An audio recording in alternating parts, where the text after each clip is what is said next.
All right. Hello. I'd like to welcome you here to our recurrent coalition for action on remediation of dioxane update meeting. I'm Michael Gephardt with Washtenaw County Environmental Health Services.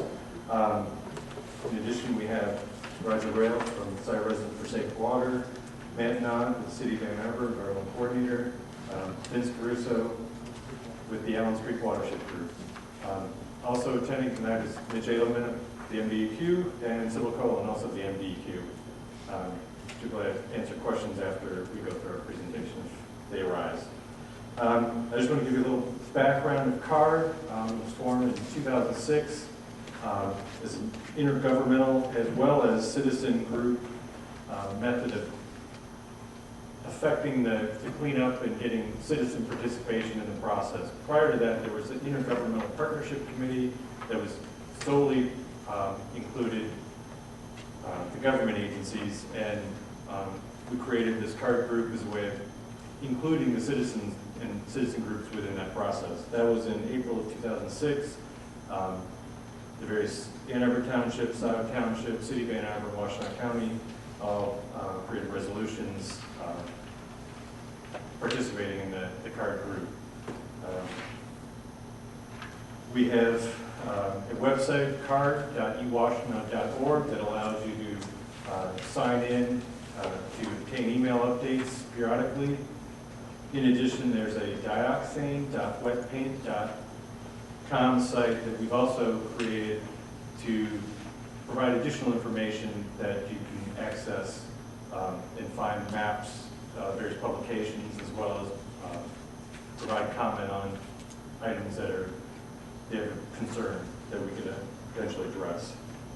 The focus of tonight's talk is going to be on a proposal that Paul submitted on May 4th, about 15 days ago, to the MDEQ at the request for a schedule created by the courts. So the process and timeline was not really ours. We know it was a short notice, but it's what it is. To begin with, we have Roger Rail do a brief introduction to Paul Gelman contamination site, as well as a state of the cleanup as we see it now. Followed by Matt and Vince giving a summary of the comprehensive proposal to modify the cleanup program prepared by Paul Corporation and their consultant. And after that, we'll entertain questions. In a small group, we can deal with questions as they arise, but we'll play it as we go. Roger?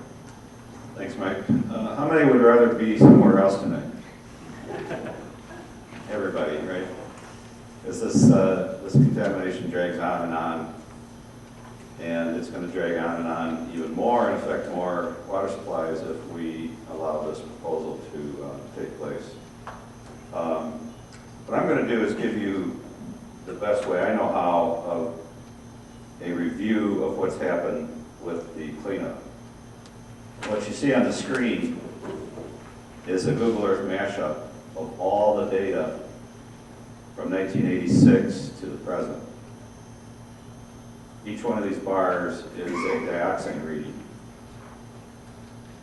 So here we've got 94, here we've got 14. So this is the west side of Ann Arbor. You've got Wagner Road, Maple Road. And some of these dioxane readings are pretty high. Started out even higher back in '86, but we're still having readings in the tens of thousands from time to time. You gotta go way back here to see some of these. This is playing in a loop right now.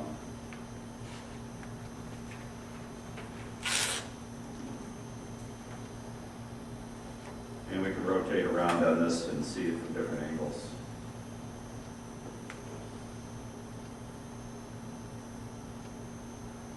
So you were at 86, and then as it comes through, you'll see the plume spread here to the evergreen area. This is the area that we're pretty much concerned about now because the company is proposing to let some of this go at very high concentrations.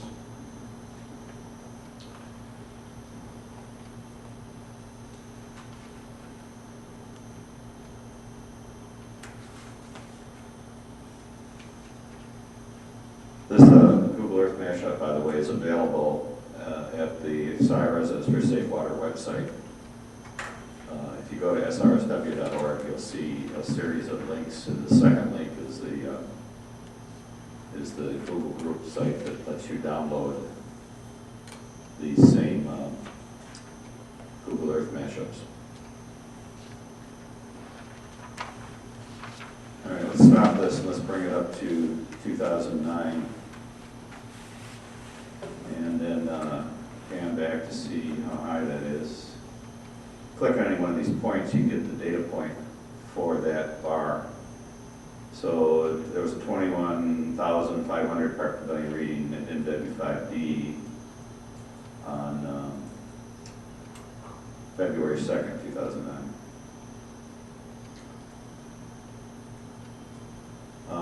You might say, well, that's pretty high. Well, it's not as high as it used to be. They had some really high readings back in the early days. I'm going to pan back ways to see these 200,000 parts per billion range. But that's not the highest reading. The highest readings are in the soils.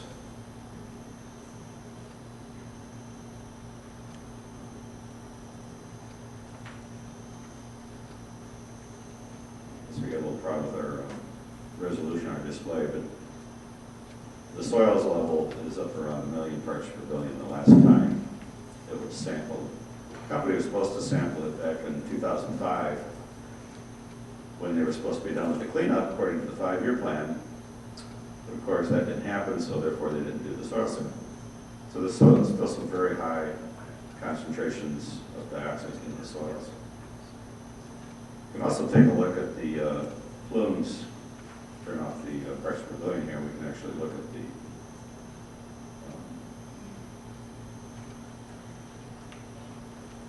plumes, the plume maps that are drawn year by year. And we can look at these over time as well.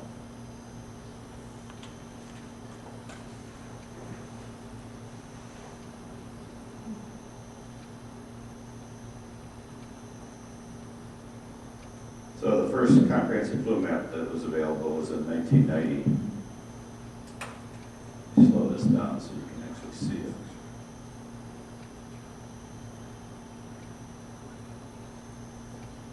So this is pretty much the extent of the plume at where it could be detected at 1 part per billion.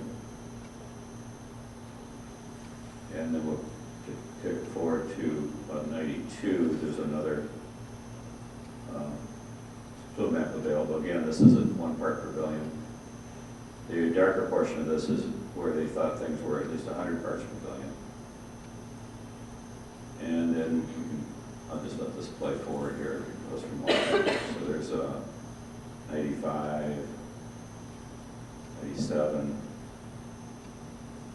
99. Now you'll notice that some of these look like the plume got smaller. Well, what happened was, instead of drawing where the plume could be detected, they drew where the plume was at the cleanup criteria, which was, for a time, 77, is now 85 parts per billion. So all the later maps don't show where the plume is, it only shows where the plumes are at 85 parts per billion. Well, we're going to have to pan back here a little bit, because around 2000, 2001, they discovered that they missed a whole set of deeper aquifer plumes here, the so-called E unit, deep E aquifer. And that, of course, changed shape a couple times. What we did in 2006 is we estimated where the plume was at 1 part per billion. And this is our estimate of that.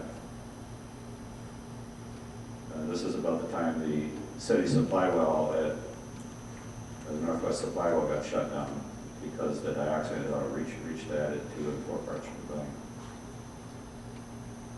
Here's the 2008 plume. 85 parts per billion. And the 2009 plume, 2008, 2009. I'm going to zoom in on a little bit here in a minute to show you where it's expanded.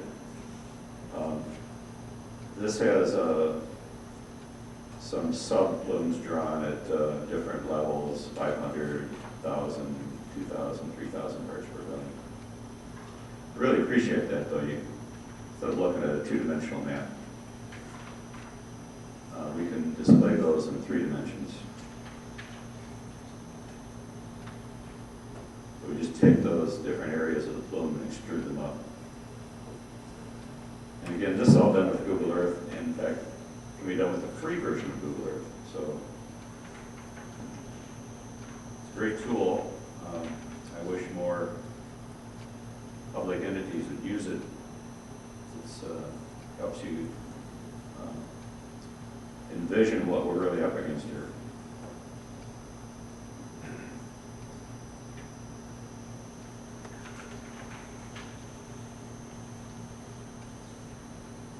Now, because some of this E unit here is heading towards the river in an area where nobody uses the water, there's no wells supposedly in this area. And so we don't have to tear up all the curb and gutter neighborhoods throughout the city where people are using city water. The court established a prohibition zone.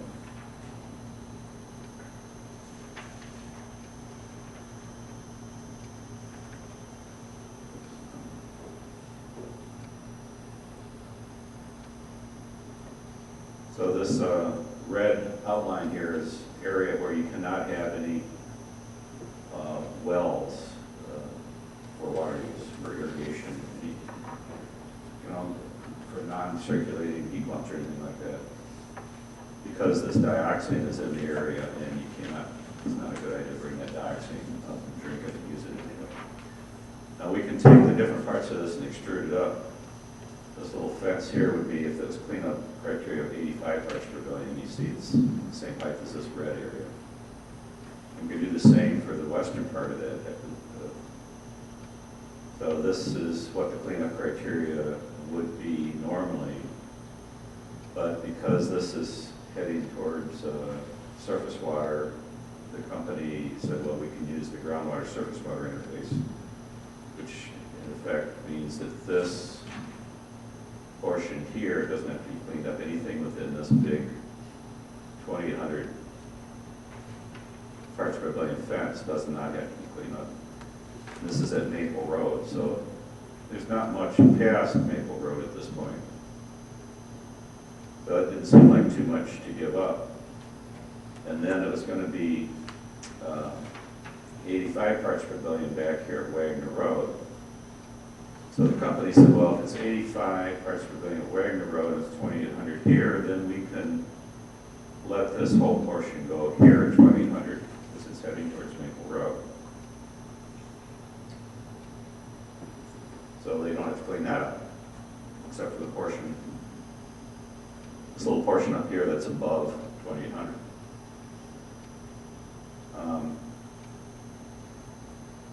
That's a lot of dioxin just to let go, but it seems like a done deal. I mean, when we heard about this, we thought maybe there'd be a gradation, like a step function here, so that all this dioxin would be let go like it is. But that's the way it is.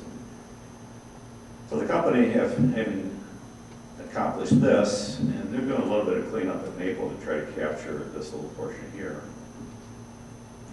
If we rotate around and look at the other side of this, oops, sorry.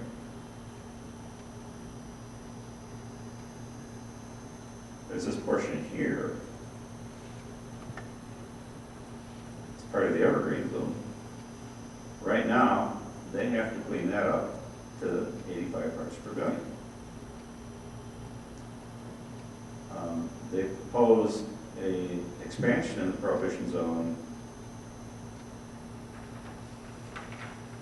Right now, that has to be cleaned up to 85, so it's basically that lower layer that you see there.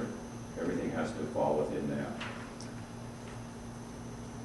but they're proposing that that would also be at 2000. Oops, 2000. Well, that means they don't have to clean that up. So this proposal is risky because some of this dioxin may be heading here. Where is here? This little body of water here is Barton Pond, where Ann Arbor gets 80% of its water. So we have some, when we get into some of the detailed discussions, we have some of the company's own flow diagrams from past years that show groundwater movement in this direction. So if this is allowed to go 2000, even if they have a prohibition zone here, it's going to be too late to catch some of that stuff later, and it might end up in Barton Pond. So this is one of the main reasons that we really have to reject this proposal. What are we doing on time?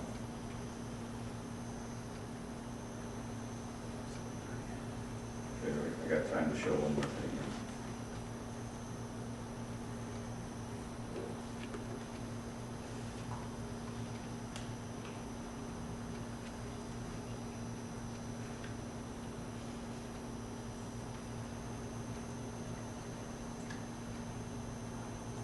This is a little sub mashup of some of the same things you already saw. This is again the 1990 plume at 1 part per billion.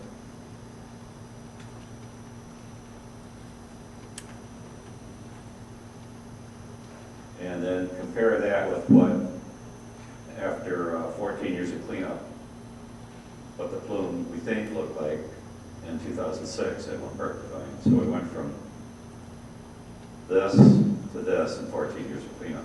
Now some may argue, well, that really doesn't count because that's 1 part per billion and the cleanup standards are 85. Fine.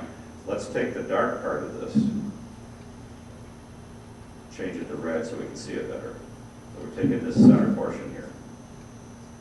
This is 100 parts per billion, so it's a little smaller than what it would be at 85. And let's expand. Let's see what that did in 2000, by 2009 after 16 and 17 years of cleanup.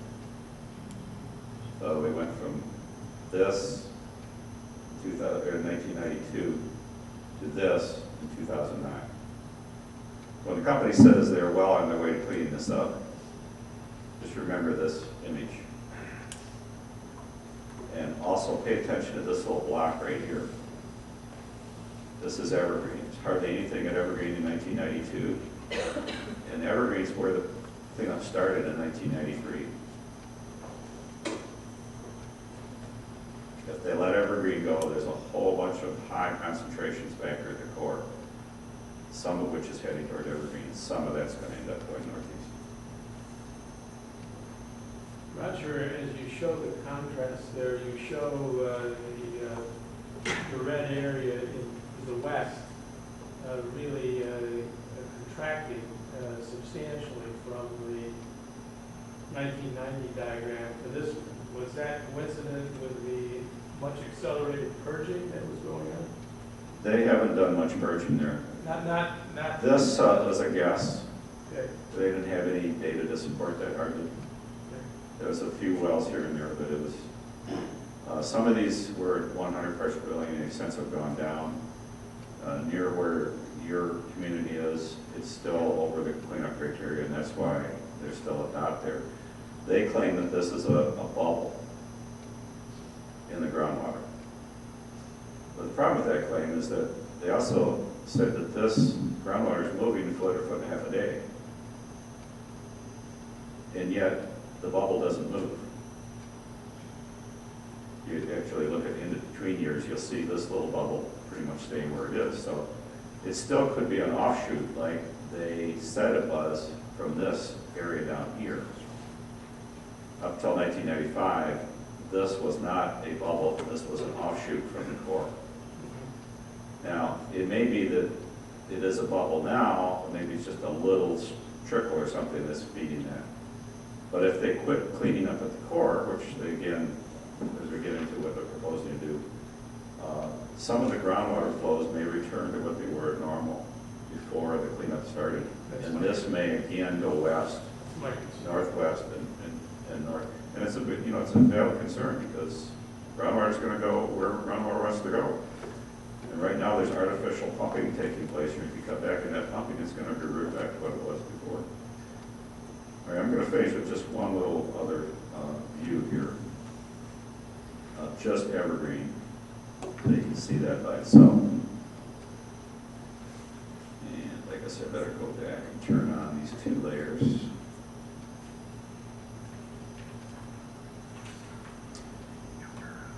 So we're zooming in here.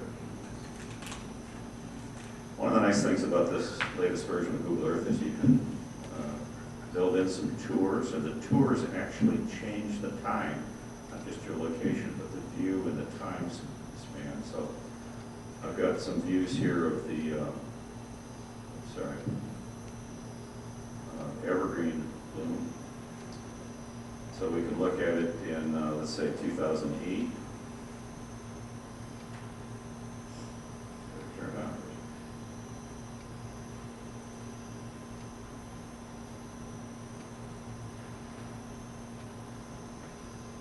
Zoom forward to 2008. So there's a view of the evergreen. Now, pay attention to what changes when we click 2009. Pay attention to this area up here and this area right in here.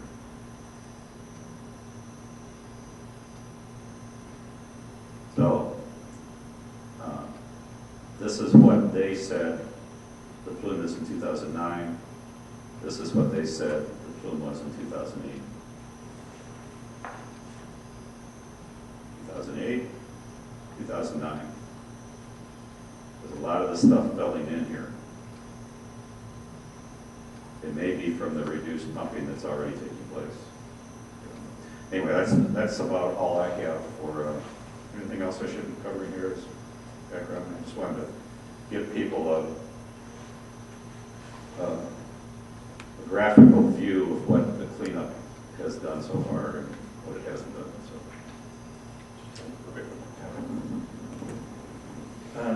I would add, currently they're pumping from the Maple Village parking lot and doing re-injection in the wells there.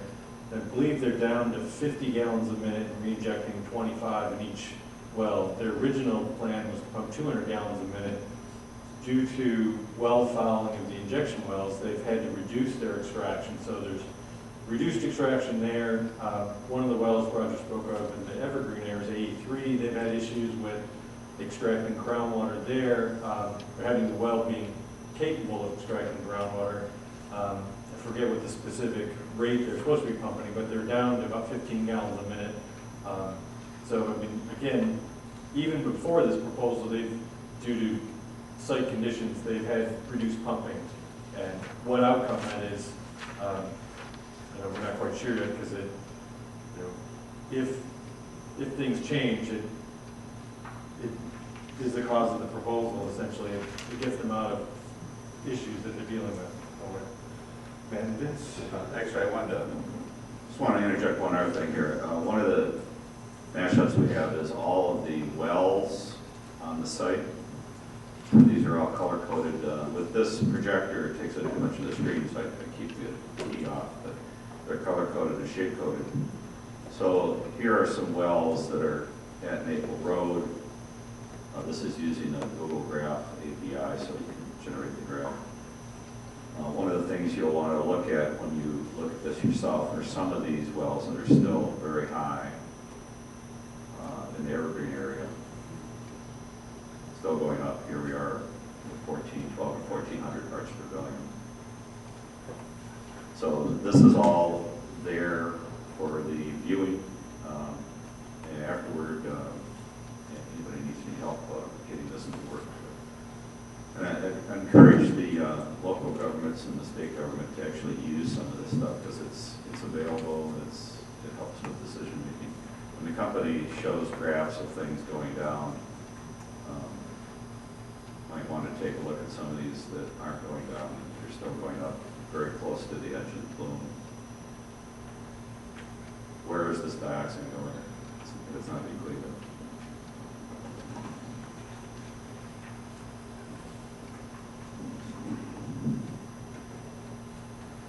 So like I said, proposal was presented to the community earlier this month, and so there hasn't been a whole lot of time to digest the details of it. We put together a concerns list that we tried to provide our concerns for this proposal. And we'll just quickly go over some of these real quick to give you an idea of where we're have most of our concerns. The comment period for this proposal has been, well, typically they're 3 months in length. This one has been considerably shorter. The judge has ruled that the public comment schedule would be reduced.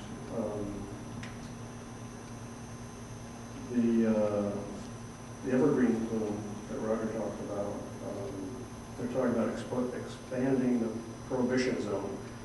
So originally that was to be cleaned up to 85 part per billion, and now it will go to 2,000 parts per billion, which is a considerably larger amount of dioxane.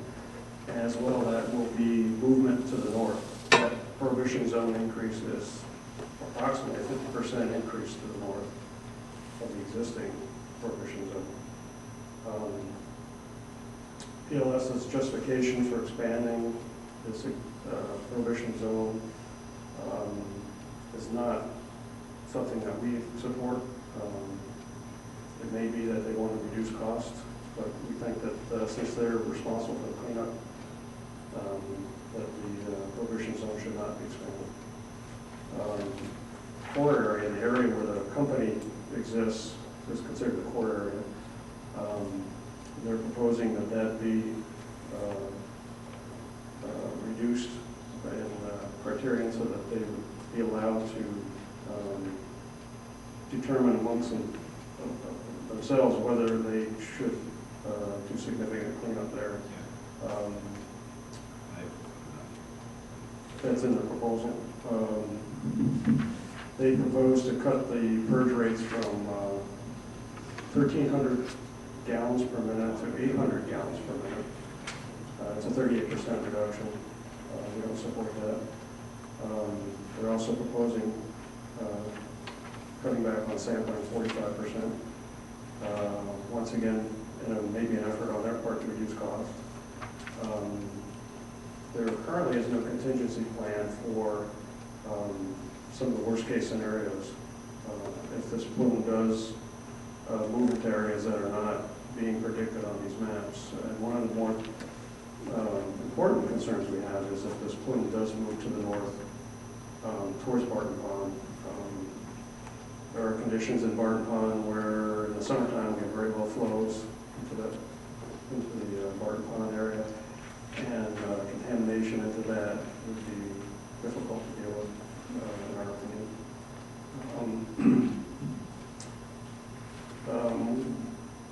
One interesting thing that we've learned in recent months is that someone who studies groundwater contamination in California has called this the mother of all dioxin groundwater contaminations in the U.S. Something that we're not particularly glad to have heard from him. I'll go ahead and let Matt fill in some of the more salient details here. Thanks, and again, I'm Matt Nod with the City of Ann Arbor. I'm the environmental coordinator. If you go to the city's website, hgov.org, you can find my email address and things like that if you want to contact me. I would say CARD's website and Roger's website are the most up-to-date on all this, so I would go there first. There's links out to those from the city, but there's more up-to-date information there. First, I want to remind people that might not have been involved in this that this is involved in the court with Paul and the MDEQ. The city doesn't have any standing in this, nor do the townships. So really, DEQ is the voice of the community. And we appreciate them being here. It is, as Vince said, disappointing there's not a broader public comment period. This is big contamination, and it should be longer. DEQ recommended a comment period, and the judge took it out.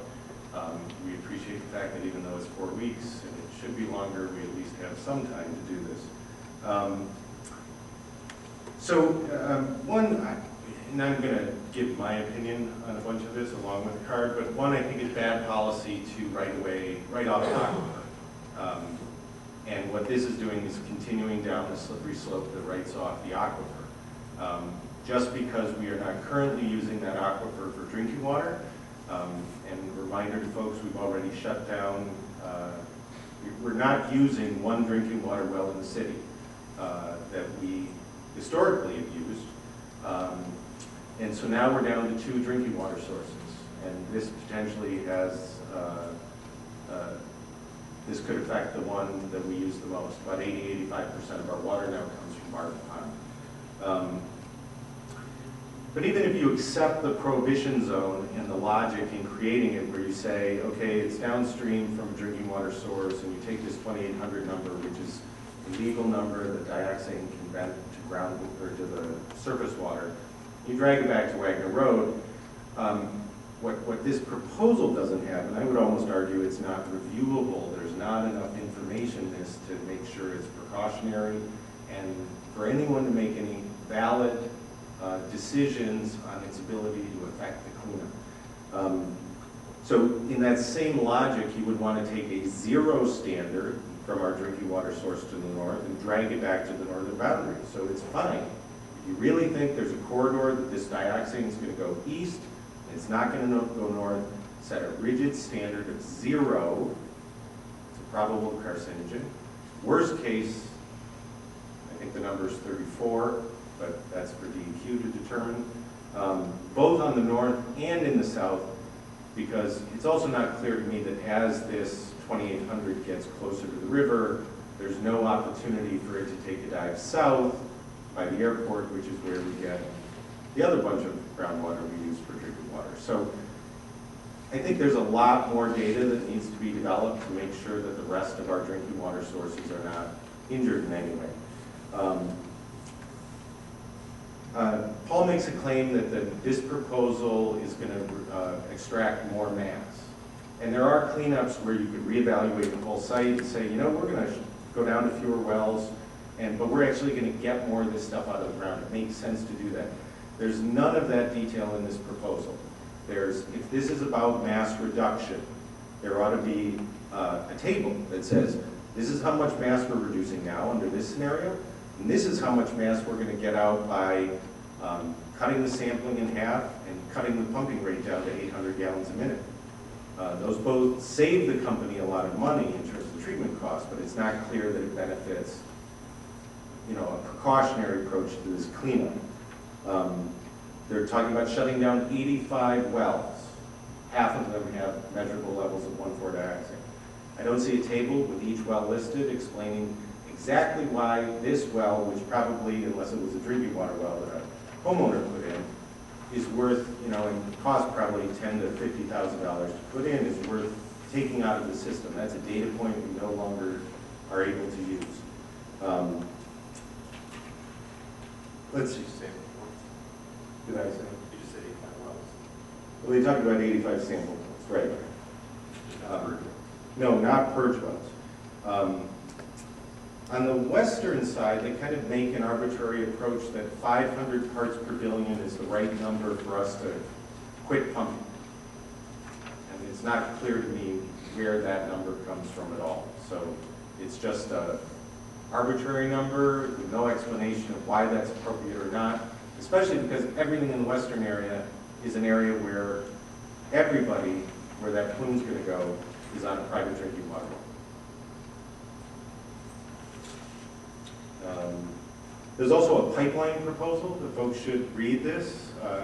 Because they're not able to pump the water back into the ground at Maple Village, what they want to do is shut down the pumping at Evergreen, or at least significantly reduce it.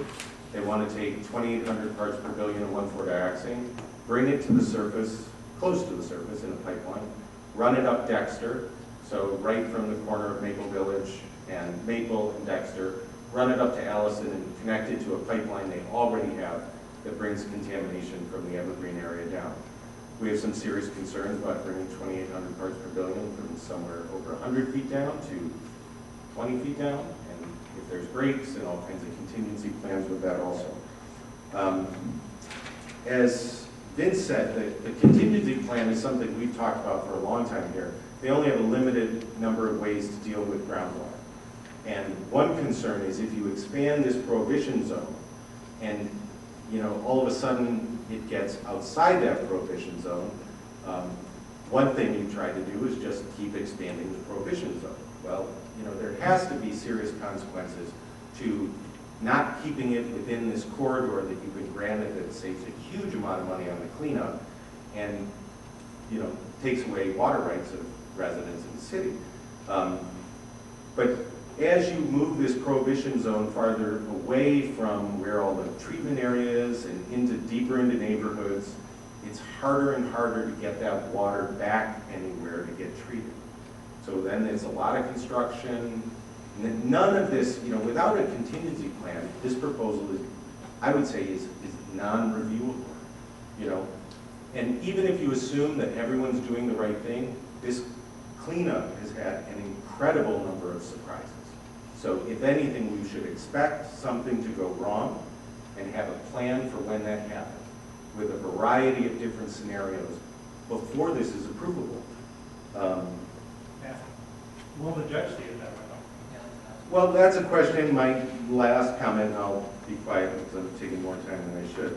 I think one of the things, and there's a list here of things we think the DEQ really has to push. And one that's not here is they need to fully engage the Attorney General's office to bring agency and community concerns into the court. As Roger said, the graphics that he's been able to generate, Roger gets incredible kudos for doing this all on his own time and trying to take an incredibly complicated place, messy cleanup, and try and bring it into some dense, understandable package for regular folks. But too often, the Attorney General's office, they're the representative there. And to date, I don't think it's been as strong a case that's been brought forward. And so I think that's very important. I'm going to run through these DEQ things we think are important. There has to be a demonstration of Paul claims minimal risk from this expansion to the drinking water. I think we have very different care factors on what minimal risk is. And I would say right now it's unacceptable.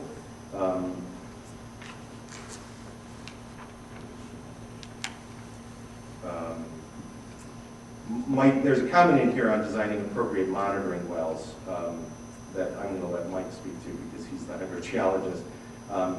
We've always asked for a court-appointed special master, someone to help bring the complex science into the courtroom, something the court can do and the court has not done to date, but I think it's a point worth reiterating that this is somebody with a technical background that can help the court understand and arbitrate among the parties. So we're asking for that again. I mentioned a full contingency plan before any revisions to the strategy. Again, a stringent standard on the northern and southern boundaries, otherwise this does become a slippery slope and all of a sudden all of Ann Arbor is a prohibition zone, which also means every underground storage tank and every other person who has a contamination problem in town will be looking for ways to use the Pall prohibition zone to make sure that they don't have to do their cleanup because no one's using the groundwater anyway, and it's already being written off. And the other thing is, and it's something Roger's asked for a long time, is requiring an estimate of the existing mass. How much do you think is there? Because if you're really after mass removal, how much is there? How much are you predicting you're going to take out every year? And what are the performance standards? And what are the consequences if those performance standards aren't met? So I'll let Mike fill in on anything I missed. Just a brief discussion. One of the aspects of the proposal is to create what they refer to as a purge and extraction termination criteria. So if they have a purge well, if the concentration within that purge well gets below 500 parts per billion, they propose either to reduce pumping in a way they don't really explain it, but somehow gain efficiency of pulling out more 1,4-dioxane with less pumping. If that doesn't work, they'll actually turn the well off and look to gain restricted covenants, which would, assuming there's no drinking water there, allow them to, again, take advantage of this 2800 GSI number. One of the aspects, typically extraction wells are not used to characterize aquifer contamination, but that's why you use a appropriately designed, preferably what's referred to as minimal drawdown, low flow sampling of the aquifer to determine what the actual concentrations in the aquifer, because there's no purge well shutdown criteria. There's a cleanup criteria for groundwater, and either the aquifer has reached that level or it hasn't.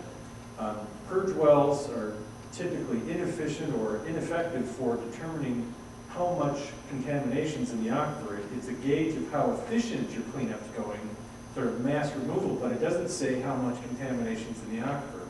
Typically, they have larger screens that cross sections of the aquifer that can either be less contaminated or uncontaminated. That water is blended with sections that may have higher contamination, results in sort of an aggregate number from the extraction well. So picking a 500 parts per billion termination criteria really has little to do with what the concentration of the contaminant is within the aquifer, which is really their charge to determine, not what it is within the extraction well. And that's a significant component because they want to take that and move it towards a restrictive covenant, which would be on an individual party and property owner in Pall, again, where the community is not a participant within the process, and could again utilize this GSI number of 2,000 parts per billion potentially.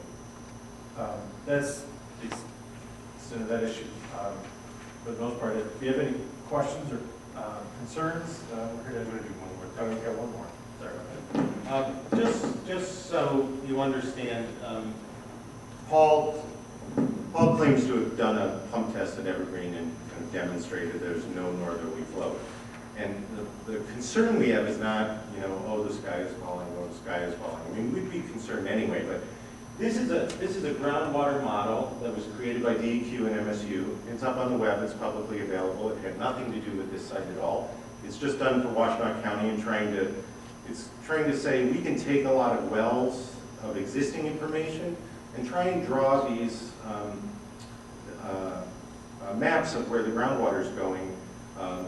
So it was an academic exercise, and what they basically demonstrated, this circle right here was the wellhead protection area for the city's northwest supply well. So within this area is where the water was heading. The Pall plume is up in here. So here's M14 going around to the north. There we go. The groundwater tends to flow across, perpendicular to these lines. So any of the contamination right here flows downhill, flows up towards the Huron River. That's what this kind of said. Problem is, any of it, as it moves to the north, gets an opportunity to fall over this cliff. And it starts rolling downhill this way to Barton. Now, there is a big gap of geological information in this area. We haven't had drinking water wells in a long time. We recognize that. But that's also why we're incredibly concerned that a model that had nothing to do with this site is demonstrating that the more you let this go north, the more you risk it falling downhill towards Barton Pond, which is incredibly important to us. It's the #1 thing we care about in this whole cleanup now. So with that, I just wanted to make sure you knew we're basing these concerns and we're basing the need where we feel there needs to be a stronger demonstration of this minimal risk prior to any approval of this proposal. So with that, I guess we're opening it up to questions. Do you want the mic to go around? Yeah, I think, or you could just repeat the question if there's a short question. My question is, I read in here that PLS has been in dialogue with DEQ for a year, Michigan DEQ for a year. And we're hearing about it now with this narrow window. What's the conversation been about? And what has already been seeded? the PLS that we know nothing about? The question is, in the documents, it says that DEQ and Paul have been talking for the last year, and what's been ceded to Paul at this point that we don't know anything. Clearly, I don't know, but is the agency? I'll attempt to answer it. Yeah, my name is Mitch Gelman. I'm District Supervisor for the Remediation Redevelopment Division. We're division responsible. Hold on. Because there's thousands of people watching this on Ustream. Mitch Gelman with the Remediation and Redevelopment Division, Jackson District Office, and we're responsible for overseeing compliance with the consent judgment that dictates the cleanup. The question was, what has DEQ already ceded Paul Gelman? The short answer is nothing, other than the fact that we talked about the possibility of amending the consent judgment. And so regardless of what Paul says in their proposal about what DEQ has agreed to or not, when we posted their proposal on our website and transmitted it, I think we got a mention of the fact in our fact sheet that we're in the process of reviewing this proposal, and we haven't made any determinations yet about it. And I think it's safe to say, well, I know it's safe to say that their proposal can stand or fall on its own. So, short answer to your question is we haven't agreed to anything with them. We've got some serious concerns with it. Sybil has out, I think our fact sheet is either available on our web today or should be tomorrow. And that's got a summary of the proposal, and we've got copies of it here too, thanks. Basically, we think we've got three options with respect to this proposal. One, we can deny it and supply reasons we can deny it, or we are denying it. Two, we could approve it with conditions or with proposed modifications. Or three, we could unconditionally approve it. Again, we're in the preliminary stages of reviewing the proposal. We happen to have a quarterly meeting that was regularly scheduled with Paul yesterday. And in that meeting, we told him, based on our preliminary review so far, we don't think we're going to be able to unconditionally approve it. So that leaves two options out of the three that I just outlined. And given the fact that we're in court on this, and ultimately the court is going to decide, I think whether we deny with reasons or propose modifications, there's probably going to be additional discussions that need to take place with Paul and likely with the court. Mitch, if you guys have been talking to him for a year, and you said, if you indicate that you've been talking to him for a year and the only thing that really came up was that there was going to be an amendment to it, what have you spent the year talking to them about? And what would lead them to believe that they could include that line in this, unless it's an outright fabrication? Well, I didn't say that's the only thing we was talking to him about. I said we didn't see anything to that. And I can't say specifically what we said because these were under the guise of there were attorneys involved and there's attorney-client privilege stuff. All I'm saying is the proposal that's out there can either stand or fall on its own. We're in the process of reviewing it, and I can tell you right now we've got some of the same concerns that were identified tonight. But it almost seems like that this was a surprise to you guys that they came up with this. That you have no indication that this was the direction it was going to head. I expected to see a contingency plan in their proposal, for specifically related to, I mean, we all knew, including members of at least the CARD technical work group, by virtue of Paul's submittal of a map that showed a possible prohibition zone. I don't know what the date of that map was. You know, several civil thinks it might have been January of 2009. That they were looking to propose a possible expansion of the prohibition zone up into where the evergreen plume is right now. I wasn't surprised to see that, but I think it's, without violating any discussions we had with them, let me reiterate that we share some of the same concerns that I heard expressed here tonight about the need, and we're on record, you know, they did a water level study of the Evergreen area, Paul did, as a prelude to their preparation of this proposal for everybody's evaluation. And we've reviewed and commented on that proposal. We said that generally we thought they did a good job. We had some concerns, specifically that a lot of the results that they were relying on for determining that the groundwater flow direction was generally to the east as opposed to the northeast were heavily dependent on one well cluster. And therefore, we requested that they install 2 more well clusters to provide us additional comfort that their projection of an easterly flow direction in Evergreen was just give us additional comfort in that. They put in 1 cluster out of the 2 requested clusters, and we'll evaluate those data in conjunction with our evaluation of the rest of the proposal. And just another question. Now, the judge did allow for the public comment period. You guys inserted that, trying to squeeze one in, which we appreciate that. But also, too, what is your goal with that public comment period? Are you looking for some validation of whatever position you guys take? Because in 2004, you guys didn't really want the public participating, and that's why our group formed. Paul actually kind of fomented the people getting involved in the public meeting in 2004. Well, I don't agree with your characterization that we didn't want public input in 2004. Well, you cut him off when he talked. That's okay. I mean, that's not going to be. Yeah, but the thing is now you want the public comment. What's the difference now? I mean, what are you looking for from us to give you at that public meeting? Is it ammunition to go to the judge and say, look, all these people are opposed to it? Or what is it that your goal is with it? Well, I get it. I'm sorry, what? Is it to list what the MDEQ must that you've got provided on this form? And if that's the case, you say you agree with some of them, not the others. Can you tell us which ones and why do you not agree with all of them?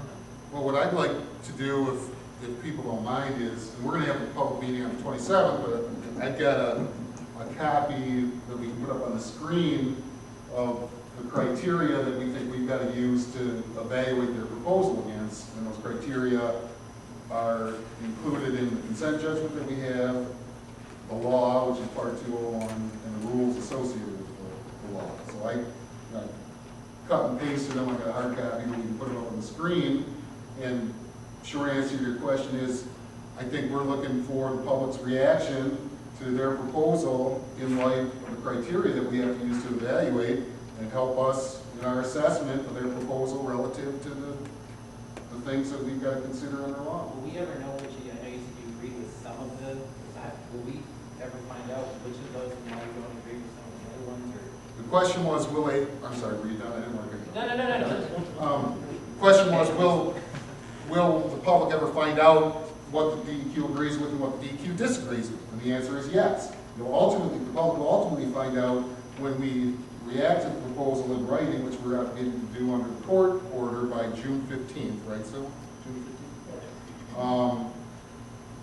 I hope that we're going to be able to provide some more preliminary feedback at our meeting next week, but again, I'll tell you right now, I expected to see a contingency plan because the DEQ does agree that the stakes are high. It's critical to know, particularly in the Evergreen area, which way the groundwater flow direction is, both under pumping conditions, which they're pumping right now is somewhere around 200 gallons a minute, and under non-pumping conditions. So it's critical to know that with a greater degree of certainty than we have now. And I use the term certainty for a couple reasons. One reason is because long-term and short-term uncertainty is one of the criteria, or 2 of the criteria that we need to use specified in the rules. So the public will hear in writing on by June 15th, and I just wondered if there's anything you can give us now to inform us about, like, why there will be some that you are more in line with than others. As we're preparing our own comments. You said you agree with some, and I just don't know which ones those are and why those more than others? And should we address all of the things that are on the card list, or should we? I mean, there was a guideline to start from, I guess. No, but I'm saying, if you inform from that, I don't know which of the ones you're trying to hit or why you're not trying to hit the other ones that are on. Well, I want to be careful here not to put words in anybody's mouth. You know, I think it's our job to let everybody know what criteria we need to use to evaluate this proposed plan for these guys. And to give you, as time allows, within the short time frame that you've all been given, give you the benefit of our thoughts on how those criteria apply to what the Well, proposal. that's what I'm asking about. Since if they don't come to the 15th, already our comment period's over, so Yeah. we don't have that information. Well, again, on the 27th, and if we want, I can put up here tonight a summary, it's basically paraphrasing the different sections of the consent judgment, the law and the rules that we're going to use to evaluate. And it's just a new area, these are all new areas, and it's just trying to, I think the strength will often come with getting in a line and understanding. I mean, I'm a little suspect of everything based on our history and what we've gone through. I mean, when we started the Protect Our Neighborhoods group, one of the things was we had to fight to not have pipelines come through our neighborhoods, which tonight, I appreciate, Matt said, what's one of the things we don't want, but that's what we had to fight to get back then. You guys didn't want that. So I'm suspect, and I want to get as much information as I can to know where the strength areas are that we really should, because I don't understand this process. I don't know how what we're going to do is really going to help, but I want to make sure we do is the right thing and as strong as possible. Yeah. And one last thing that I wish it would be great if, since Matt did mention the concern about, in the Evergreen area, the concern about the pipeline, about bringing, from 100 feet down, bringing possibly carcinogen up to the neighborhoods in a pipeline, which should be avoided, which was one of our whole reasons for starting this group. It'd be great to me if that was also included on this MDEQ must list from CARD. That really is one thing we should try to do is avoid bringing those carcinogens up through pipelines through the neighborhoods when there are viable commercial public areas that are used first. Sorry. Go ahead. I'm still trying to understand what's going on in the last year. There's been conversations that are confidential and lawyers have been there. My question is, who represented the citizens in these quarterly discussions and interim conversations that are now confidential, and who were the lawyers representing us? Is it assumed that DEQ was representing us? Were you our surrogates there, or who was? Yes. There was no one. Us and the Attorney General's office. And yet, you were meeting with them quarterly. We were getting no information back from you guys quarterly. We get it at the 11th hour with all of this stuff that's been talked about and expected to make sense of it, much less come up with some substantive, thoughtful, defensible kinds of reactions. Actually, we meet, Sybil attends the CARD meetings every other month. I attend meetings quarterly with her, with the township, with the subgroup of the CARD group. Although we haven't had any discussions specifically again about anything that was talked about with the attorneys present. Again, I'll say the proposal that they submitted has got to stand or fall on its own. The DEQ has not formed any opinion about it prior to us having received the proposal. In fact, we didn't even know everything that was going to be in it. And so we're going to use the criteria we have under the consent judgment and the law and the rules under the law to evaluate. And we welcome the public's participation in assisting us with evaluating it, the proposal in accordance with those criteria. Yeah, it's true. I sure would like to see what you think the criteria are. Okay. It's true that the DEQ's been meeting with us, but it's also true that they couldn't talk about this particular proposal. We got an inkling because the company accidentally released the the evergreen Prohibition Zone on one of their maps with no explanation whatsoever. So, well, looks like they're trying to expand the evergreen. You know, we saw it on the map, there's no written explanation yet. And the DEQ couldn't even confirm that that's really what happened because it was a matter of the court. So that's the problem with having this in front of the court, especially in front of the court where the judge doesn't seem to want to get involved in the details. So I don't know what the answer is. If somebody knows Judge Sheldon, maybe talk to him, or maybe he reads the newspaper. I know he reads the newspaper. Because Tracy Davis' article came out, and a week later, after, what, 2 or 3 years of not having a hearing, the judge scheduled a hearing. So I think Tracy's article actually prompted that. But, I mean, this is a really silly way to handle a community issue like this. It really has to be dealt with by everybody. You can't have just a few people meeting in secret making decisions for the rest of us, because it's going to be our water we have to drink. What, if anything, is appealable from this court? And is there any way of getting the feds into all this? What if anything is appealable? You can always we can always file a contested case. We won a substantial part of an earlier contested case when all the local governments and SRSW joined together. But it's going to take a lot of money to do that. It's better not to have to do that. It's better to convince the decision makers ahead of time that, hey, there's a better way to do this. Let's do it. Why is the judge suspect? I mean, is there some history like that he isn't being, I truly don't know. And maybe you can't answer. I know. I can't answer that. I don't know. But it seems to me there's a big question about, you know, what decisions he makes, and is he being informed? Yeah, the question is, why is the judge making decisions the way he is? We don't know. In fact, this last hearing wasn't even a public. Last hearing wasn't even public. It was in his chambers, and the only people in there were the Paul Gelman lawyer and the assistant AG who represents the DEQ. I think this might be a good question to take through political channels. Who's actually making the decision on this? I don't think it's Civil and Mitch. We don't know who's making decisions at the DEQ. We don't know whether the decisions are making it across to the AG and making it down to the assistant AG before they go into these hearings. None of that. We don't know where the decisions are being made. That'd be a good thing for the public to find out, maybe for some investigative reporters to find out, and for the public to demand that let's hold those people accountable. Who's making these decisions? Who's made the decisions in the past? How have they worked out? And let's do that from now on. Hold people accountable.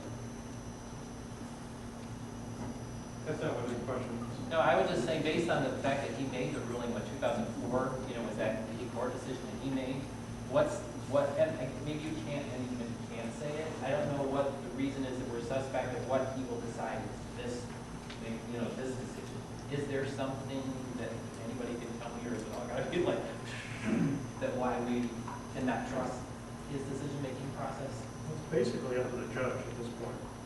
You know, he'll get advice from MDEQ and from Paul. But it seems like looking at this, we would go, whoa, no way, I'm gonna, you know what I mean? I'm gonna accept it. So why do we think that he might accept it? Is that a better question? Well, frankly, it's because they have failed to meet what they agreed to previously, and the judge has pretty much turned his head and allowed them to move ahead with no sanctions and to give up on what they said they were going to do by the time they said they were going to do it.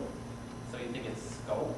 It's just too big, so he's just going to kind of go? I don't know why he's that way, whether he's more sympathetic to the corporation or whether he just doesn't understand stuff that I he... appreciate any input, but I Well, don't. one thing we've asked, and which we talked about earlier, is that we really were hoping the judge would hire a special master, someone who has an expertise in hydrogeology, toxicology, or maybe a task force of more than one person.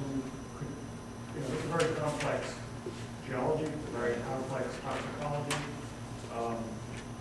It's an emerging toxicant that EPA is much concerned about. It's ranked as one of the top 5 in the country that they're going to be studying and looking at, because it's showing up in a lot of places. Because as a product that is very miscible in water, it likes water, it ends up as one of the compounds that is in many sites, because everything else either clings to soil or evaporates or is easily cleaned up. 1,4-dioxane is ending up in a lot sites. And we need to know what options the city has that are reasonable. And our feeling, and my feeling, has been that the judge doesn't have the expertise, and that may be part And of the because problem. he's not seeking it out, it gives you pause, perhaps. He's ultimately deciding these actions that will happen, and we're not happy with the increase up to 2,800 parts per billion. We thought that that was a bad decision, and that's going to lead to other bad decisions, because we'll be going down a path that'll be very hard to And if politics retrace is back. go long enough, it'll be basically the city will have to pick up the tab and try to figure everything out, right? Well, like we were saying earlier, this plume may get so wide and so far away from the core, from the center, from where it originated, that it may be technically very, very difficult and very, very expensive for anybody. And we may be stuck with a very large contaminated site that may not be, that may be here for a very long time, and we will have to deal with the ramifications. And the company, you know, is interested in doing as little as they can. We need somebody on our side who is going to be a check and balance against that. I think a master, and one that we've recommended is, you know, a special master who has expertise would go a long way to getting some check and balance. I know that's what you're talking about.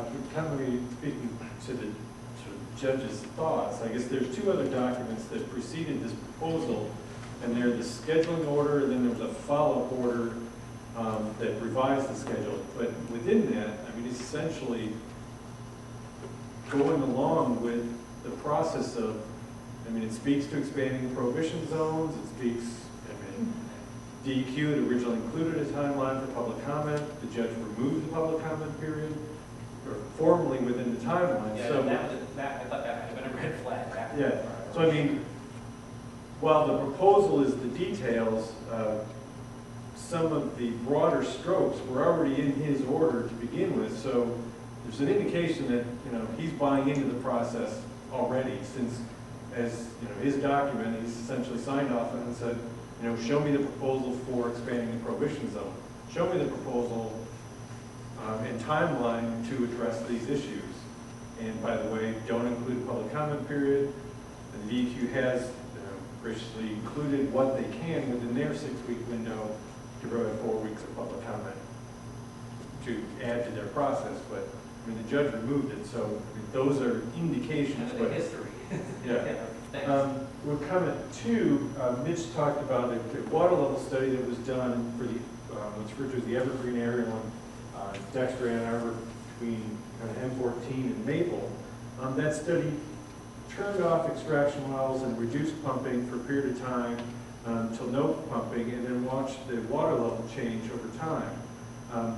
One aspect of that is, while that was done at the localized area of Evergreen, there's still about 1.5 miles of flow between the Evergreen area and, you know, our critical water supply issues. So regardless of what outcome, which way the arrow points, it still doesn't say what the pathway is between Evergreen and Barton Pond.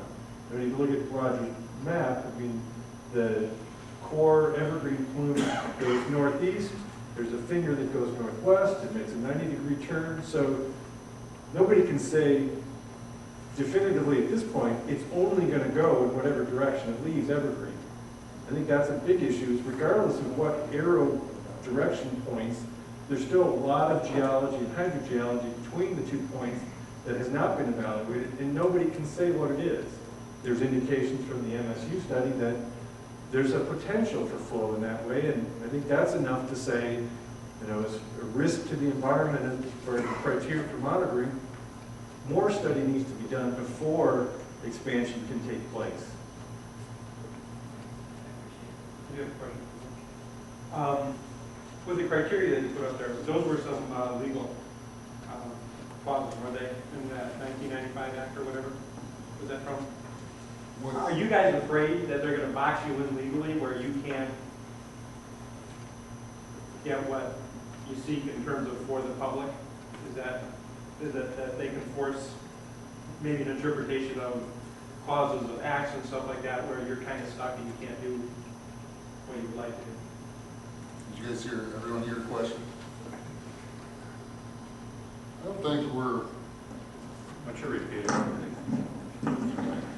the question, to paraphrase, is the DEQ afraid of, given the legal constraint, the law, the rules, and the existing consent judgment, are we afraid that we're going to be boxed into making a decision that's Not what you or the public would want. that's not what the DEQ or the public would want?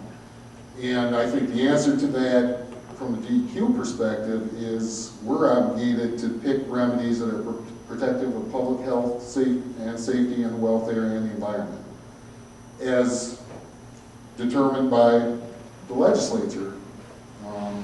So, can we get that Word document up there, Roger? I know there was a mays and shalls kind of thing, and those can be obviously be open to interpretation and manipulate that, so you.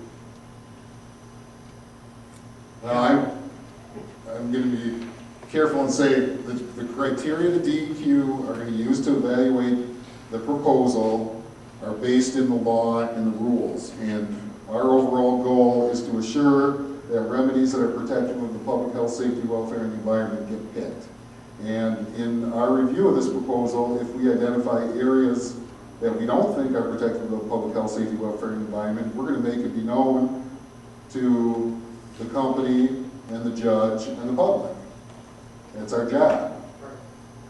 So, does that answer your question? Well, I guess the thing is can they say, oh, but the law should be interpreted this way, and it kind of cuts you off. The question is, can Paul say the law should be interpreted a different way than the DEQ thinks it should be interpreted? I'm not a lawyer, but in my experience, I would say they not only can, they might. And that's why we have courts and judges. I don't mean to be Is that a flippant. concern? No, but is that a concern for you guys that might happen? And is that why you're seeking the public, you've gone out of your way for the public comment? I think given our history at this site, certainly we're concerned that our decision might not get adopted in total. And again, going back to the purpose of the public comment period, we think public participation in our decision making is very important. Our goal here is to inform the public about our decision making process and criteria, and seek any input the public has to help shed some light on either anything we might have missed or anything else. But again, I would encourage people during the public comment process to focus on the criteria that we're required to use. And it's like Roger's doing real-time uploading of the criteria. Are you going to review the criteria? If he brings it up, I will, sure. Thank you. Put it on one of our websites, so it'll be out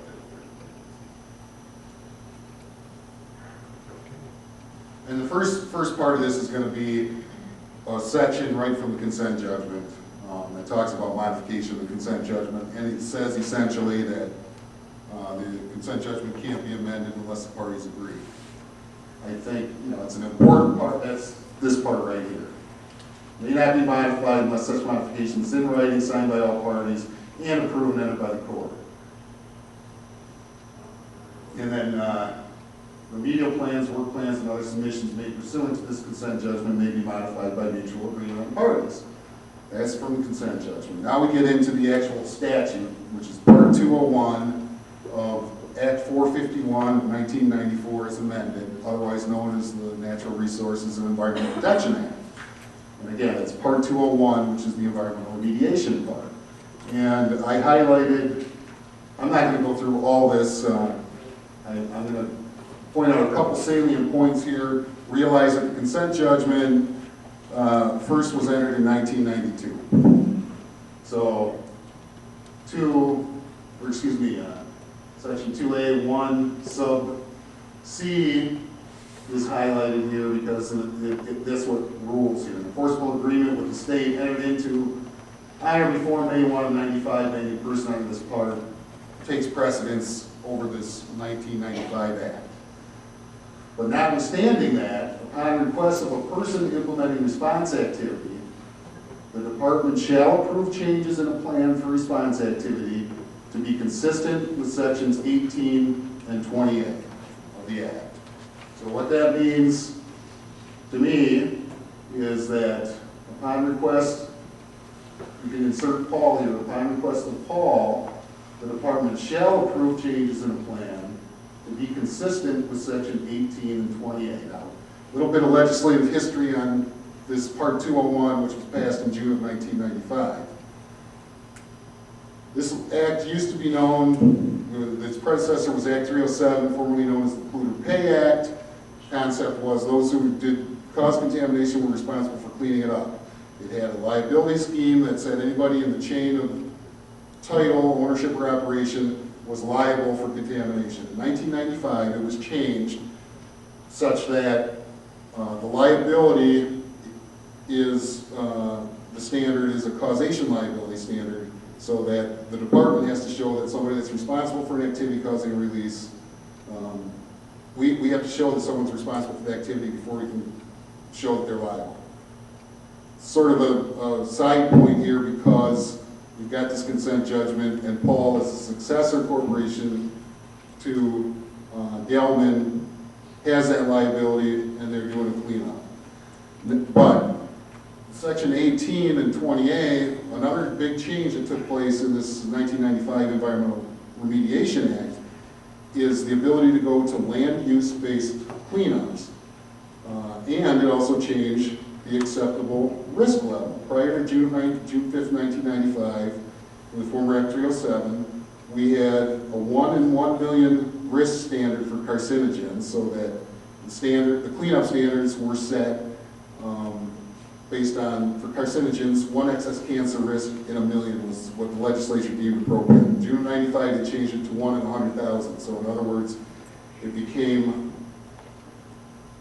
less restrictive, I think. I always have to go through that. You know, certainly less restrictive, you know, going from 1 in a million to 1 in 100,000. Another thing, by going to land use-based cleanups, people could look at the use of a property or a site or facility and do a cleanup based on that land use. And another thing that the legislature gave us when they changed this statute was the ability, something that, as far as I know, didn't exist prior to that, June 5th, 95, the ability to write off the use of land and resources. In other words, to reliably, quote unquote, reliably restrict the use of land and natural resources. I needed to give you that history to talk about. I mean, that's why we have this prohibition zone now. It's not because DEQ asked for it. In fact, we were against it, in part because of the Northwest Supply Well, and our policy was not to let plumes expand in an area that's a wellhead protection area. That was one reason we were against the prohibition zone. But basically, the judge ordered that the law, this Part 201, allows for an institutional control, and basically he ordered an institutional control that restricted the use of people's groundwater in the city of Ann Arbor. And it's allowed by law. But that's also in conflict with the surety protection of the public health, safety, and welfare. If the water supply is potentially out of use, you know, after 9/11, that's a safety issue. If we have only 2 available water resources for a community, one of them follows a railroad track and is regularly crossed over by numerous bridges. If those are impacted, 85% of the water supply for the community is impacted. So when you say we can write it off, it's, you know, at the expense of the safety aspect. So to reach one goal that is in the law, it has to conflict with another, and it's an interpretation of what represents public health, safety, and welfare. The same with the criteria. I mean, you know, we talked about a flow direction, you know, leaving evergreen, but without the demonstration, then it's actually not going to reach there. You know, what defines safety and what defines protection of the environment? While you can achieve and select the criteria, what is the criteria for saying this is not a safe and protective solution to public health beyond we can get it below 2,800?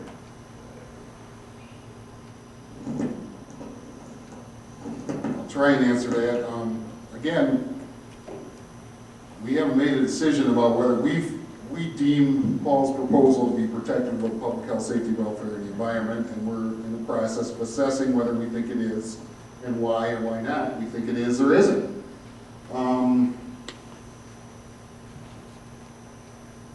Okay, I highlighted, this isn't exact quotes from section, I call it 18, it's actually section 20118, section 18. The department has to assure, we already talked about that. Except as otherwise provided, and I'll talk about what that is. They've got to attain a degree of cleanup and control of hazardous substances that complies with all applicable and appropriate relevant appropriate requirements, in other words, state or federal laws and rules. This otherwise provided in 18 sub 5 and 6 talks about a waiver of certain rules. This rule 705.5 is a rule that says once a cleanup starts, a plume of contamination can't be allowed to expand. And then this other one says active cleanup is required unless there's a naturally occurring biological or chemical process documented to be occurring at the site. So, except for the, meeting the provisions of these waivers, they've got to comply with all the other laws and rules. The law says cost effectiveness only enters among equally protected alternatives. The law says remedies that permanently and significantly reduce mobility, toxicity, and volume of hazardous substances are to be preferred. Can we scroll down to the rules now, please? Thank you. And, okay, two main rules here, 603 sub 1, and, well, 601 I didn't highlight, but that just basically reiterates, in my opinion, what the statute says, that remedies have to be protected. But when the department is selected, here's the criteria. When the department is selecting or approving a remedial action, or when another person is selecting remedial action, all the following shall be considered. The effectiveness of an alternative in protecting the public health, safety, welfare, and the environment. Long-term uncertainties, I mentioned this in response to the question over there. I think when Matt and talked about a contingency plan, I talked about a contingency plan. What I'm talking about when I'm talking about a contingency plan is, I think the department will likely come to a decision or conclusion that if the Prohibition Zone were to be expanded to the north, there needs to be a robust groundwater monitoring system to determine whether compliance with the criteria that end up getting selected is happening or not. And if not, what's going to be done as a result of lack of compliance. So that's what I think, when I say contingency plan, I want you to hear robust monitoring and contingency plan to address something unexpected. So long-term uncertainties I just talked about, the persistence, toxicity, mobility, and propensity to bioaccumulate of the hazardous substance. 1,4-dioxane is very persistent, it's totally soluble in water. I don't think the data indicates it bioaccumulates, but it's very persistent. Lots of information about the toxicity. Certainly very mobile too, as we all know. Short, long-term potential for adverse health effects. Cost of remediation, only considered it among equally protected ones. The reliability of the alternatives, potential for future remedial action costs if an alternative fails. I think if we look at potential expansion of the Prohibition Zone and the risk to a large municipal water supply, that has to be recognized as a cost that would need to be borne if the remedy fails. You got a question back? Well, I have a question. I always thought that some of the dioxane, one of the problems was if it runs into the Barton Pond or the Huron River, and that's the water we drink. What about that? In other words, is it possible for the city to filter out the dioxane in the process, from the drinking water, and then Is that one way to do it? Can it be done? And then if it costs money to do that, obviously who should pay for it? And, you know, the people who cause the problem should pay for the cost of cleaning up the water. I mean, that's, and the water is drinking, if the drinking water is bad for us, I mean, that's clearly, you know, a serious, there should be no question even to a stupid judge. I don't know, I mean, that's the way I look at it. Now, if the other plume kind of goes under the Huron River, well, so then it goes merrily off in the other way, and I suppose the people at the other end, if they have wells, they either may have to shut them down, or I don't know what, you know, it's another problem. But I think for Ann Arbor, Barton Pond, as a drinking source that we need to protect, and if there are costs involved, that needs to be taken into consideration. He's done here, Mitch. Anybody else want to go through any of these other criteria? Or Do you want me to respond real quick to the drinking water stuff? One Go part, between the existing Evergreen and Barton Pond, there are still residential wells, so they would not be, you know, have the resources to include any treatment or, A city water system. and there's not a city water system available to connect to. So, I mean, there are areas that don't have the options available regarding the cities. Yeah, just real quick. We've done some studies as to whether our treatment plant what it can do for 1,4-dioxane, and there's, it seems like there's some ability to reduce the levels at low levels, but we're actually not sure why. But we've done some, well, in other words, we've done some bench testing. It may be a biological layer on top of our sand filters that cracks the dioxane, but we see a result, but we're not quite sure why. We never wanted to get that far. You know, the other issue is it's not clear that the current city water system has the capacity to just put all the townships and everybody who's on a drinking water well on city water. So we never want to get to that point. Clearly, it's Paul's responsibility, but I don't want to be the one that has to retrofit the water plant because there's 50 parts per billion of 1,4-dioxane coming in at Barton.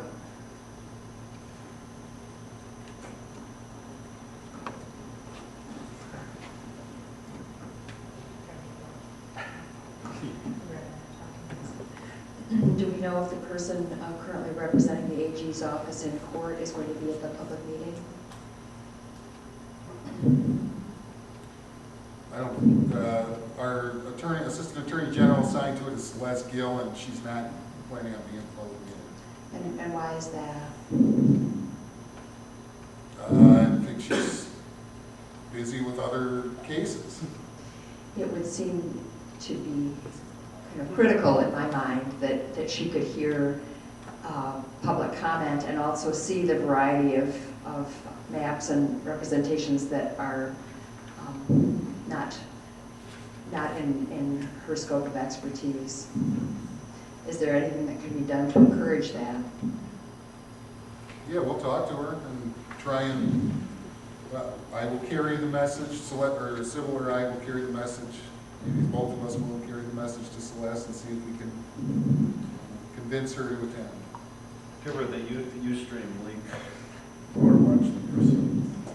Just one other comment. One of the things that Roger and I had talked about in SRSW is for us all to spread the word within our neighborhoods, both how to access documents and encourage attendance at the meeting. So one question too, I mean, what you have coming up on the 27th is a public meeting, so, I mean, while you're accepting comments, it's not a formal public hearing where, I mean, there's a different process involved, correct? Correct. So, I mean, it's a different level of maintenance of the public comment record from the public meeting versus the public hearing.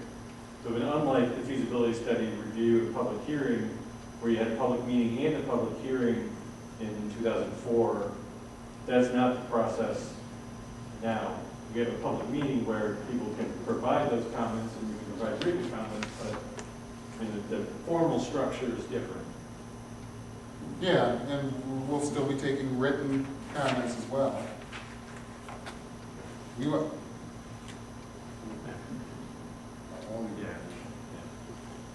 just wanted to point out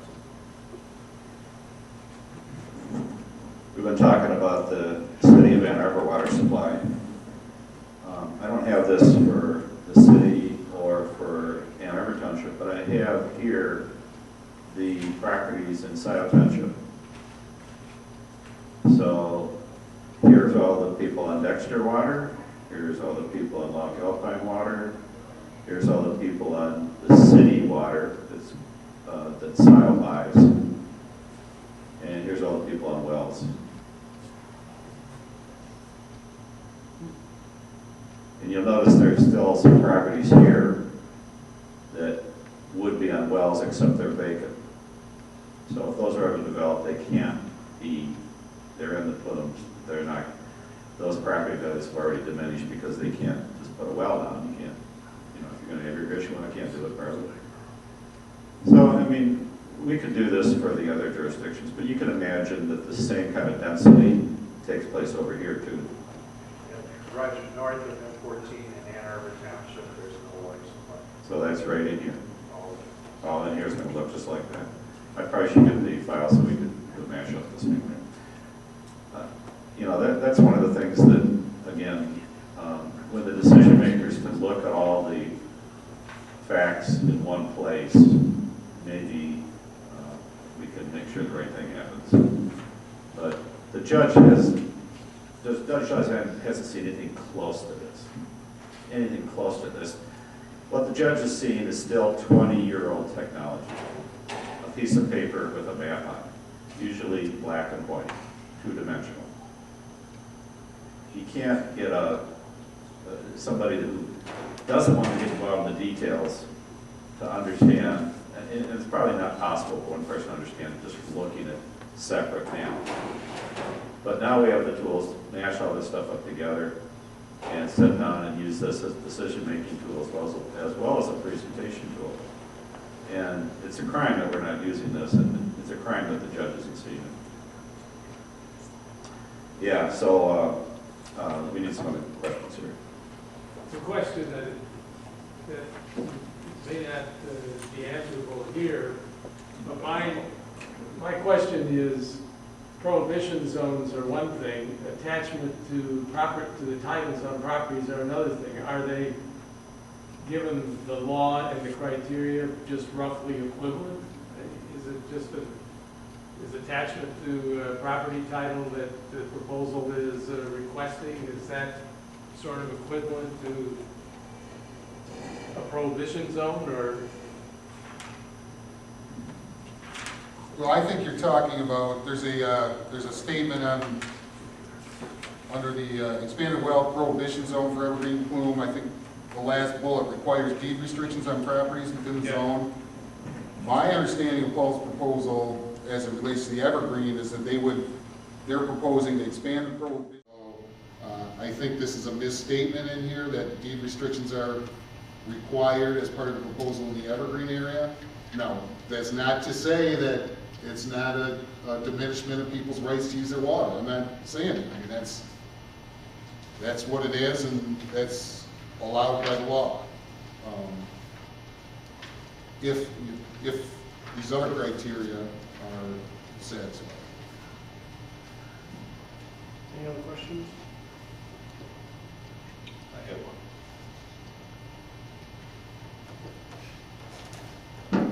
I'm going to go back to your display here. The criteria you're going to use, and one thing caught my eye when it said, once the cleanup begins, the plume cannot get any bigger. Right, absent a waiver of Rule 755. So they've had a waiver all along. No. So why are they not already being held in contempt again for the evergreen plume getting bigger? Because the consent judgment as it stands now isn't, the rules were not in effect until 10 years after the effective date of the consent judgment. And we did, if you'll recall, Roger, in our decision document for the 2004 Unit E decision, talk about the need to get a waiver of, I think it was rules, it was, yeah, that Rule 755. But the court, by virtue of its order,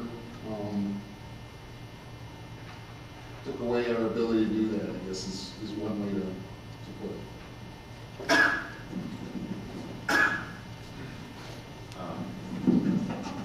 Just to follow up on that, it sounds like a lot of the rules that were propagated in 1985 are coming home to roost now. That we can't be guaranteed a clean water supply because of the rule changes in 1995.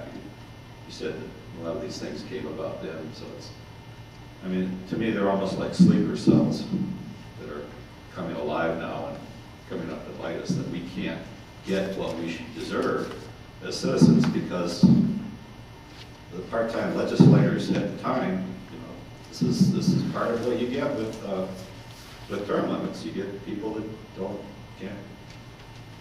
can't learn all the ins and outs of an issue, and you get laws like this passed in record time without enough people considering the consequences.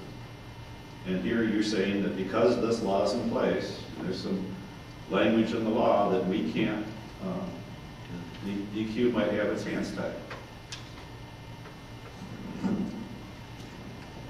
I'm saying in part that, in response to your initial question, that the rules that allow for the waiver weren't in place, they weren't even promulgated until 2002. The consent judgment we got was in 1992. I'm also saying that under this, go back up there, Roger, back to that section 2A, sub 3. Yeah, the bold part, notwithstanding subsection 1 upon request. I think that the DEQ is of the opinion that this proposal brings into play the current rules and law, because the decision we have to make has to be consistent with section 18 and 20A of the law and the relevant rules. So we're looking at it in comparison to those criteria.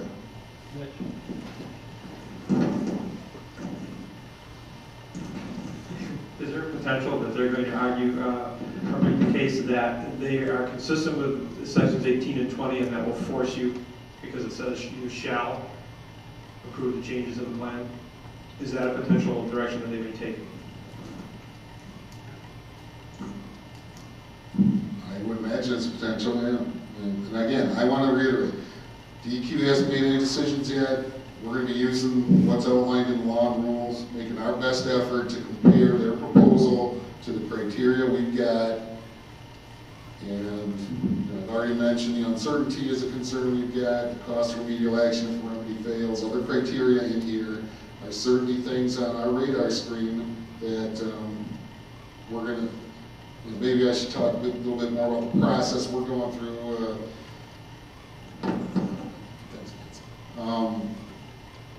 Civil and our geologist Jim Koger are in the process of reviewing the proposal. We're going to do an internal, within our district, peer review of the proposal, and then we have an internal department process where we call it the Field Operations Quality Review Team. That's another peer review process where we've got management from Lansing and other districts and other technical, we've got program and technical experts going over our review and the proposal. And unfortunately, though, we aren't going to have the benefit of that last peer review, Field Operations Quality Review Team, or QRT. We aren't doing that until June 3rd, which due to the compressed time schedule given by the court, we're having a public meeting on the 27th. Like I said, hopefully between now and the 27th, we'll be able to give you a little bit more detail about where we are in our comparison of criteria, the proposal, and how we think we're going to come out. You know, Matt indicated that it was unreviewable. I mean, is it likely that you're going to come up with the same thing, or is it so apparent that it's unreviewable that Well, we're going, well, why wouldn't you think it's unreviewable? Why wouldn't you just go, this is... yeah, the question is, do we think it's unreviewable or not? I'm gonna substitute a phrase there. You know, is it so fatally flawed that it's not even worth looking at? I think that's sort of similar, and that's I think because of the fact that it's in court, because of the transactional history here, and if any other proposal that comes into our district and we've got something that's got fatal flaws, we still identify, we may or may not identify other flaws besides fatal flaws. Oftentimes we'll call people in for a meeting and say, this is such a big ticket item that you got to go back to the drawing board, and then we'll talk about more details afterward. Given the transactional history on this site, including this current schedule imposed by the court, I don't think it's in our best interest to do that.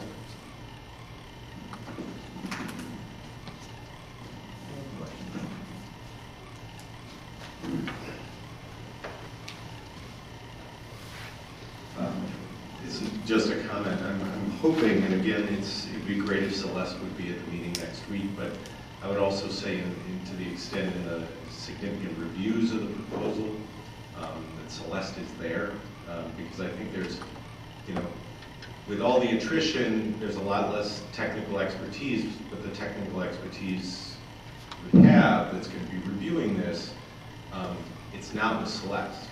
There's no way she can possibly have the grasp of this contamination that half a dozen people in this room have, probably more. But so she has to get up to speed quickly to respond to a series of lawyers that make a lot of money that have been working on this for 15 years.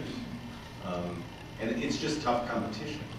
And so I think whatever the agency can do to make sure that the individual standing up in court in front of Judge Sheldon is as up to speed as possible is only going to work to the community and agency's benefit.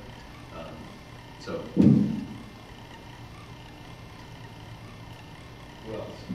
Is Paul going to be at the public meeting next week? If you're asking if they're going to participate, the answer is no. Whether they're going to be there, I don't know. That's it. Question. I have a question about the court proceedings.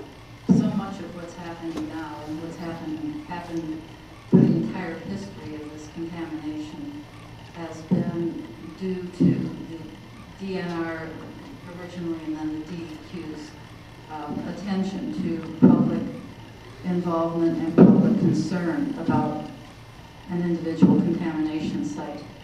And I want to say that through the years, the DEQ has stayed true to that part of their mandate and their self-imposed mandate that they continue regardless of what the situation is to involve the public. One of the things that's been a difficult thing for the public is that when the dispute moved into court in the year 2000, the public was eliminated in many ways from ongoing effectiveness in determining what was happening on the site. And the CAR group and the Intergovernmental Partnership and those groups were all designed to keep the public involved. However, some years ago, at the urging of some of us in the city retained outside counsel to attempt to get the city, at least, into the court case between Paul and the DEQ as a party, so that at least perhaps through the city, the public would have a voice in the court case. That council in the city did sue Paul over the Northwest Supply Well and the impact to the city water supply. There was a settlement in that case, and my understanding from city people and from the attorney was that the real purpose of that lawsuit was to establish that the city was an injured party and a separate interest and could enter the case on that basis. So I'm going to ask Matt, how are we doing on that? We're not in the case. I can tell you the attorney's office is talking with that same outside counsel. In the settlement, we haven't given up any rights towards Martin or what we would do on that or any expansion of the flume. The settlement's solely around the northwest supply well.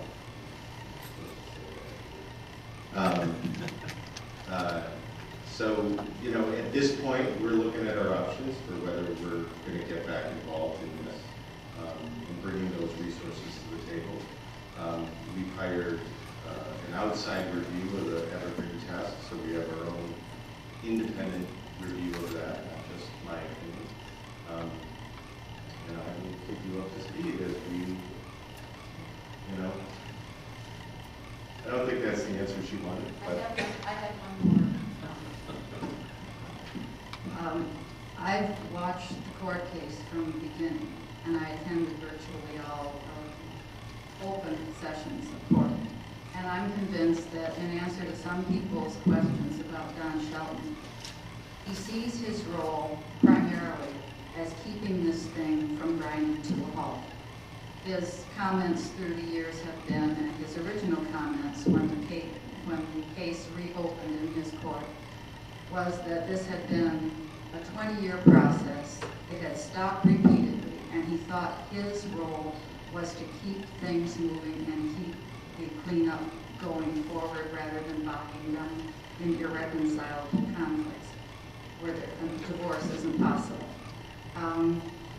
My suggestion to the DEQ and to the AG is to not simply respond to all of these assertions that Paul is making, and I think many of them, I don't know whether you agree with them, but many of them are highly suspect. It seems to me that if you have a persistent compound let loose miles from the source in an anisotropic geological system, that's a reason to be much more rigorous than more lax in addressing it. But I think in order to appeal to Don Shelton, the DEQ needs to come in with a counter proposal, not just something that's going to look to him like the DEQ is stonewalling on Paul's representation that they're trying to move things forward, and bring up the fact that the sort of thing I just said, that it's much riskier to not address this in the most aggressive way in this sort of system. Because something's difficult isn't a reason to, in fact it's the opposite in this case, isn't a reason to go easy or to fall back to the position that, I don't know how many of you were around in 1992 and before that, when the original proposal for doing this cleanup was to dump all of it into the city sewers and turn all the liability over to the city of Ann Arbor for putting this toxin into the Great Lakes system. That was the original proposal for cleanup. And it was the public's fight along with the DNR and then the DEQ that caused there to be anything like real cleanup. So I think you should attack the assertions that, and I have no idea whether the technical committee has looked at this or not, but I've never seen anything to say that groundwater pump and treat cleanups are destined to reach this stasis point where you aren't making any progress and no more progress can be made. I'm sure there are tweaks to this that can get things started again. So I hope that in addition to dealing with specific technical issues and legal issues, and by the way, in Part 307, it was also possible to do something like we're now calling land-based cleanups, land use-based cleanups. You simply had to make a very good case for it, and there had to be a public hearing if you were going to leave pollution in the ground and in the environment, and the public had a lot more to say about it. And obviously, this company achieved a huge reduction in the size of their cleanup when the cleanup standards were relaxed. So they've had lots of breaks, and I want you to tell Don Shelton that. They've had all kinds of breaks, and they've had all kinds of tolerance, I think, from the agency in working with them. But I do think a strong counter proposal based on a convincing argument that the DEQ and the public wants to move this along would be a good one. The part of the problem that the judge has with the public is, with for the public, is that he believes that one of the impediments to moving this along through the years has been that too many fingers are in the pot. He said that there are a lot of people with a lot of opinions, and the controversy just stays at the forefront of this, and we don't get anything done. So he's trying, that's his approach, is to try to narrow things down and keep it moving, and I hope you can find a way convincingly to show him how to do that in an environmentally responsible and a publicly acceptable way.